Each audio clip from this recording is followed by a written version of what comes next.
আমি না এই কথাটা আমি মানে সরাসরি এটা কহো না যে শাপলাকলির ভোট দেন, কি তা কহো না, আমি বিবেক বোধের উপরে ছেড়ে দেছো। যতদিন মানুষ ঘরে ঘরে সচেতন হবে নি, দেশ ঠিক হবে নি। তোমরা যদি তোমাকে ধরো সাপোজ এই পাশের একটা লোক বসে কইল যে এটা দেন, ওটা যদি দেন ভোটটা যাচাই বাছাই না করে, তাহলে দেশের ভালো কিছু আশা করে লাভ নাই। এটা হলো একদম সোজা সাপটা কথা।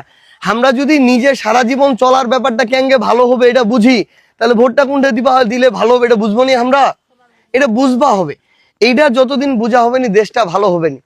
তো শিক্ষা কহ, স্বাস্থ্য কহ, এরপরে চিকিৎসার বিষয় কহ, কর্মসংস্থান কহ, দুর্নীতি প্রতিরোধ কহ, আমরা আমার জায়গা থেকে জান প্রাণ দিয়ে চেষ্টা করব। এই চেষ্টা করবা যে আমার ভাই হাদি, ওসমান হাদি নাম শুনছেন না, মারে ফেলাইল যে কিছুদিন আগত মারে ফেলাইছে। সো যে কোনো সময় আমার সাথে হবা পারে, আমার কিচ্ছু যায় আসে না।